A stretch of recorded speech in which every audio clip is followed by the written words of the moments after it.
Okay, in this video we're going to be looking at some possible examples of questions related to asymmetric information and then some private solutions, so how we can solve asymmetric information without involvement from the government.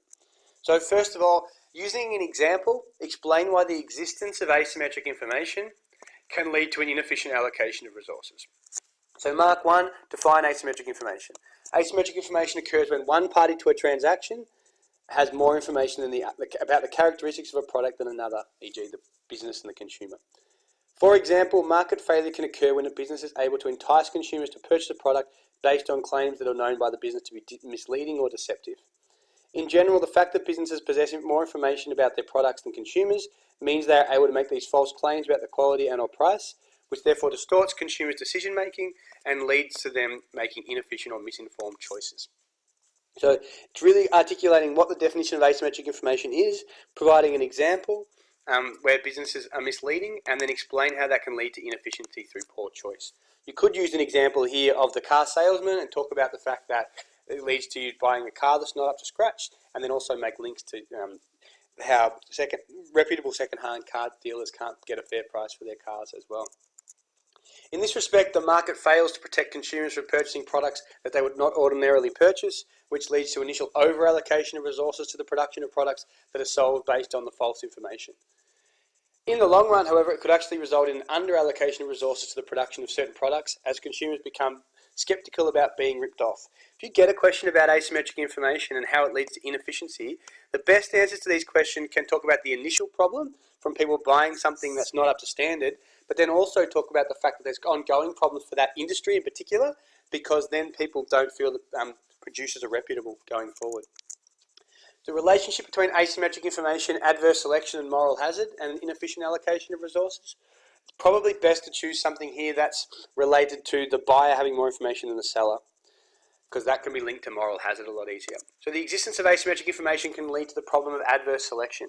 This essentially means that resources are allocated inefficiently because the consumer or the purchaser is unable to make an informed decision. For example, in the market for used cars, the purchaser's inability to determine the full worth of the car may mean that sellers cannot extract the true value of the car. This is because some sellers will sell lemons that are not worth the selling price. As a result, there will be very few good second-hand cars made available to the market because the seller cannot receive the fair price for them. This leads to an inefficient allocation of resources, as those with second-hand cars may choose to hold on to them and drive them to a transaction that could potentially make both parties better off is not undertaken. This answer has not linked anything to moral hazard. My apologies for that. My opinion, I would be answering this question based on the buyers and car insurance and talking about the fact that it can lead to moral hazard, firstly, because people can drive in a risky fashion because their behaviour cannot be observable by the producer, and then make links to the fact that that moral hazard then causes premiums to go up because risky drivers cause the premiums of car insurance to increase, and then that flows on to safe drivers not getting car insurance because they're worried about the price being too high. So yeah, my apologies, I would go the other way with that question and talk about moral hazard and talking about moral hazard and then link that to adverse selection through the safe drivers. Okay. In some instances, asymmetric information may result in moral hazard. So this is just used two examples. It's the same question, so I apologise for this. It's the same question, but they're just doing two examples as opposed to I would use one. In some instances, asymmetric information may result in a moral hazard. This occurs when a person changes their behaviour because their actions cannot be observed once a contract has been signed. For example, once you take out insurance, they may be less careful as they know that someone else will pay for any damage that is caused. If this person therefore takes more risks, then they will not be engaged in the most efficient way of doing things, and more resources will be allocated towards repairs than might otherwise be necessary.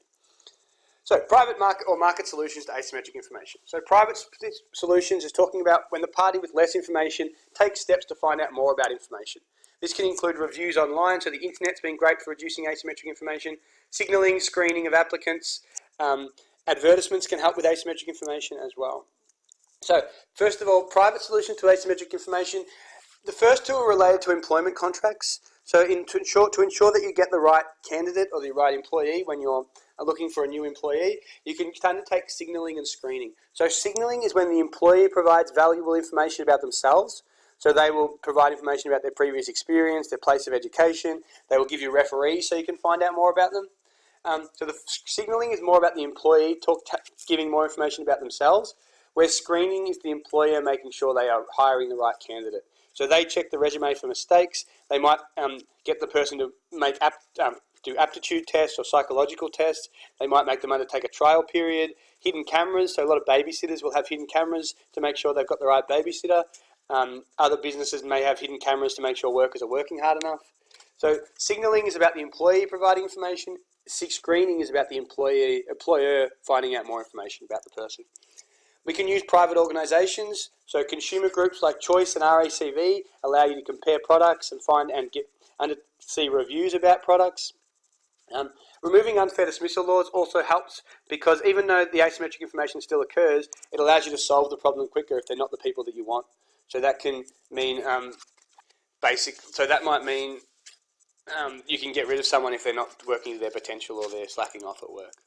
So example of moral hazard and the principal agent problem. An example might be in an employment contract, a worker may not work to their full potential because their actions are hidden from the purchaser of labour or the employer. It's inefficient because technical efficiency is not achieved. The worker is not producing their max level of output per unit of input. This means less goods and services are made available to the public. Could also lead to higher prices because of the inefficiency. And therefore allocative efficiency is not achieved. So technical efficiency is not achieved because they don't work hard enough. Allocative efficiency is not achieved because it can lead to higher prices for the public. The solution to that from the market, you could undertake signalling, so looking at their previous experience, place of education, qualifications and referees will all help to find out more information about the person. And screening the applicants so that they can undertake steps to find out more information through interviews, aptitude tests, calling their referees. If they need to, they can monitor their behaviour through cameras. They can also have performance-based pay to try and not solve the asymmetric information, but ensure that it doesn't become a problem because people are getting paid by how hard they work. So all of these are market solutions to try and reduce the incidence of the principal and agent problem.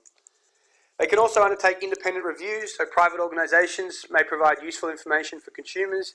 So Choice and RACV will undertake car inspections about the internet. You can look at comparison websites like iSelect, Trivago, which can compare different types of health insurance or hotels.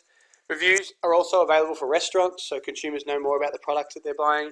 The internet is really important for providing information about products to ensure that prices are competitively priced and you can compare products based on prices, features, after-sales services, etc. So independent reviews is also really key for reducing asymmetric information.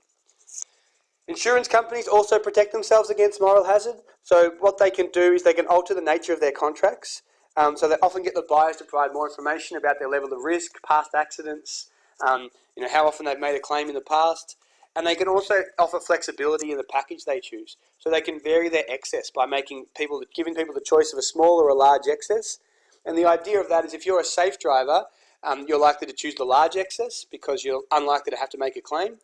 Whereas your riskier drivers will choose a higher price for insurance, but then charge a smaller excess. So what we're basically doing is we're making the riskier drivers pay through their insurance contract more so that they have an incentive to drive.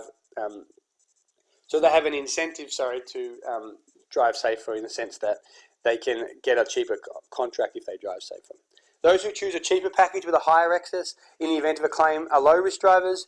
Those who opt for a more expensive package and cheaper excess signal that they're riskier drivers, but they have to pay more for their insurance.